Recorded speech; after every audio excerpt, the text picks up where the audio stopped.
A troubling question. Are foreign businessmen the root of poverty in the Philippines? The Philippines, a nation blessed with abundant natural resources and a vibrant culture, remains trapped in a cycle of poverty. Despite its potential, the wealth of the nation seems to slip through the fingers of its people. Why? Could the answer lie not in external forces, but within? Could it be that the very systems and structures in place are designed to benefit a select few? Is it possible that the very people we welcome as investors, the foreign businessmen who promise progress, are actually the architects of our economic woes? These investors come with promises of development and prosperity, but at what cost? The truth, as we shall see, is far more insidious than it appears. Beneath the surface of these grand promises lies a reality that is often overlooked. We are told that foreign investment is the key to growth, that opening our doors to global markets will bring prosperity. This narrative is repeated time and again, creating an illusion of inevitable success. But what if this is a lie? A carefully crafted narrative designed to lull us into complacency while our nation is systematically plundered? What if the promises of wealth and progress are merely a facade?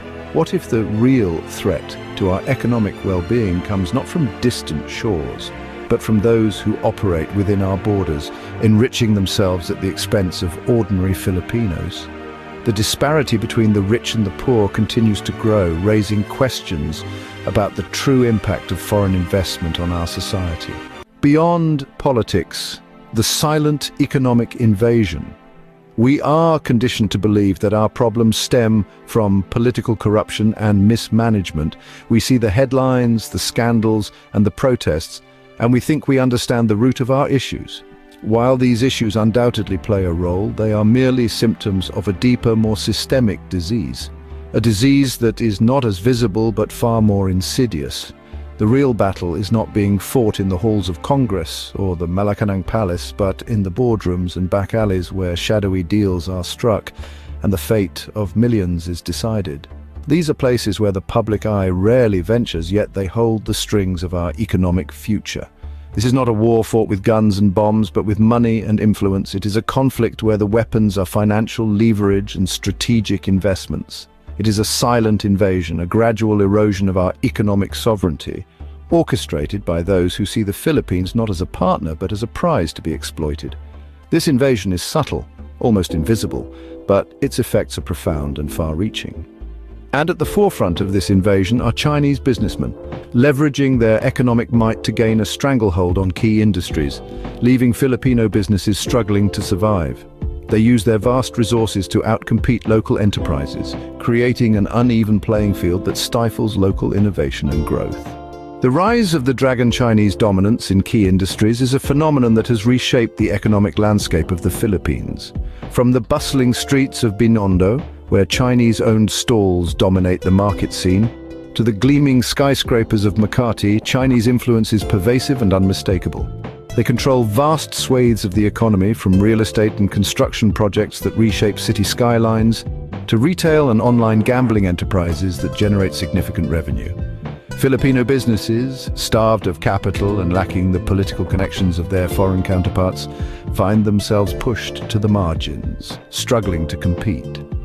The influx of Chinese money has driven up property prices, making it increasingly difficult for Filipinos to afford housing, as the market caters more to foreign investors. Small businesses are being squeezed out by Chinese-owned competitors who can afford to sell goods at lower prices, often by circumventing labor and environmental regulations, creating an uneven playing field. The result is a two-tiered economy with a small elite profiting handsomely, while the majority of Filipinos struggle to make ends meet, highlighting the growing economic disparity and social tensions. The plight of the Filipino entrepreneur is a story of David versus Goliath. They face an uphill battle against foreign competitors who enjoy preferential treatment, access to cheap capital, and a willingness to engage in unethical business practices. Many are forced to close shop, their dreams crushed under the weight of an uneven playing field.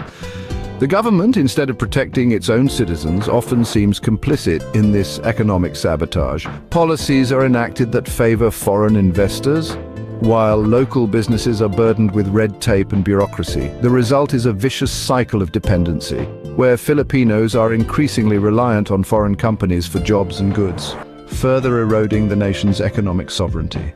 a web of corruption, unholy alliances and favors for sale. The insidious nature of this economic takeover is compounded by the rampant corruption that pervades Philippine society. Chinese businessmen, with their deep pockets and connections to powerful individuals, are able to buy influence and secure favorable treatment. Bribes are commonplace, and laws are often bent or ignored to accommodate the interests of these foreign players. This unholy alliance between corrupt officials and greedy businessmen creates a system rigged against the ordinary Filipino. Contracts are awarded not on merit, but on the basis of kickbacks and political connections. Regulations are flouted with impunity, environmental protections are ignored, and labor laws are violated, all in the name of profit. The Philippines, rich in natural resources, becomes a feeding ground for foreign corporations eager to exploit its bounty. Mining companies, often with Chinese backing, extract vast quantities of minerals, leaving behind a trail of environmental devastation and impoverished communities. The profits from these ventures rarely benefit the Filipino people, instead flowing into the coffers of foreign investors and corrupt officials. This extraction extends beyond natural resources. Chinese online gambling companies, operating with little regulation, prey on Filipinos desperate for income, often leading them down a path of addiction and financial ruin. The profits from these operations are siphoned out of the country, leaving behind a trail of broken lives and shattered dreams. The crushing weight of poverty, unemployment, high costs, and desperation. The consequences of this economic subjugation are felt most acutely by ordinary Filipinos. Unemployment remains high, wages stagnate, and the cost of living continues to rise. Families struggle to put food on the table, afford healthcare, and provide their children with an education. The gap between the rich and the poor widens, fueling social unrest and despair. The promise of foreign investment rings hollow in the ears of those who see their livelihoods eroded, their environment polluted, and their future jeopardized. They are left to grapple with the harsh realities of a system that seems designed to keep them trapped in a cycle of poverty and dependence. A nation held hostage. Is true economic freedom just a dream? The Philippines stands at a crossroads. Will it continue down this path of economic subservience, its destiny dictated by foreign powers and their local collaborators? Or will it rise up and reclaim its economic sovereignty, forging a path to prosperity that benefits all its citizens, not just a select few? The answer lies not in blind nationalism or xenophobia, but in a clear-eyed assessment of the forces shaping our economic destiny. We must demand transparency, accountability, and a level playing field for Filipino businesses. We must reject the false promises of trickle-down economics and embrace policies that prioritize the well-being of our people and the protection of our environment. Reclaiming our birthright, a call to action for a brighter future. The time for complacency is over. We, the Filipino people, must take back control of our economic destiny. We must demand that our government prioritize our interests over those of foreign corporations and corrupt officials. We must support local businesses, invest in education, and create an environment where Filipino entrepreneurs can thrive. This is not a battle for the faint of heart. It will require courage, determination, and a willingness to challenge the status quo. But the stakes are too high to remain silent. The future of our nation, the well-being of our children, and the very soul of the Philippines are at stake. Knowledge is power. Let your voice be heard. The first step towards change is awareness. Share this message with your friends, family, and neighbors. Educate yourselves about the forces shaping our economy and the choices we face. Together we can build a movement for economic justice and reclaim our rightful place as masters of our own destiny. In the Mind Matters, will knowledge truly matter? Subscribe and comment below. Let your voice be heard.